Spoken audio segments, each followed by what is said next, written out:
Okay, now we're ready to make an Excel plot. And if you go to your OneNote notebook page and you click on the corner, you'll see the word edit. And so if you click on that word, the actual Excel file will open it up, which makes it very convenient. So scroll down to the data that we want to make a standard curve out of. And this is the data that we want right there.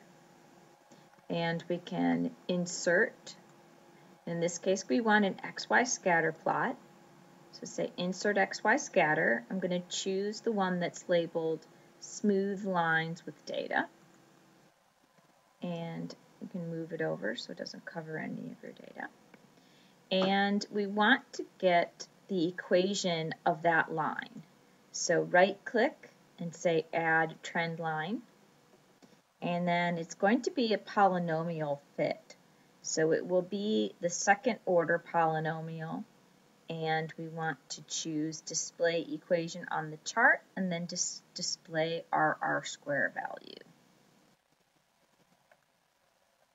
So our chart now is going to have the equation of the line, and it's going to have a little generic title on the top, so fix that so it has a nice title. And remember that what we just plotted was the calibration curve for nickel on the AA.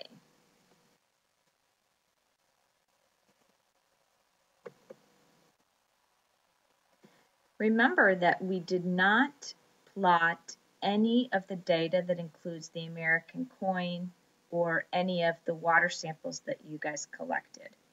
So we generate the standard curve only using the calibration values of 0 through 5.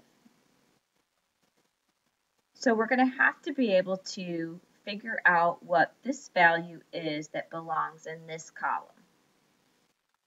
And in order for us to do that, we're going to have to plug in this value for the absorbance, and that's going to go into the value for y in the equation of our line, and then we're going to solve for x. And so you're going to need a little bit of algebra in order to do that. So you'll have plenty of space either in Excel or in your worksheets to work out the answer to what's the y value, or excuse me, what's the x value when your y value, for example, is 0.038322. The next thing we need to do is plot the calibration curve for the nickel. So if you did your data on the first day, you had a little bit of trouble with getting the standard curve to be a polynomial. So I'm going to show you what it looks like when you plot it. But remember, if you guys recall, the computer did not like our data. So when you plot it like this, your trend line, if we keep it linear and we put the R-square value on there, we get 9773, and that's pretty far away from 1.0. The closer this R-square is to 1.0, the better. And according to this, you can see that the data point at number 1 is clearly not correct. But if we take that away, we get a pretty linear standard curve. So for those of you who did nickel on the first day, I would like you to drop the standard at 1 ppm, but plot the rest of it using this equation. So since our data does not curve at all, you guys can use the linear relationship. So when you go to solve for what the ppm is for this American coin, you're going to plug in 0.00696 into the value for y and solve for x.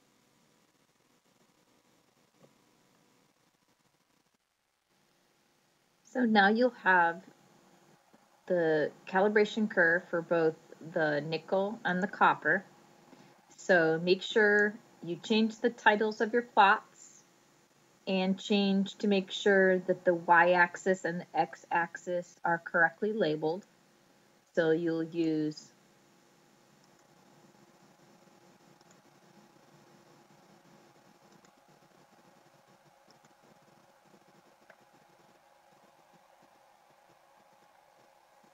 the little plus on the side, and then you can choose to put in the axes titles, and you can edit your chart title and make sure that both of them are correct for parts per million along the x-axis and absorbance, in this case of the nickel, along the y-axis. After you've made your changes, you can actually close the Excel file in the corner, and then you'll be asked to decide whether you want to save your changes or not. So you can go ahead and say save the changes, and then use that file again if you need to modify anything else.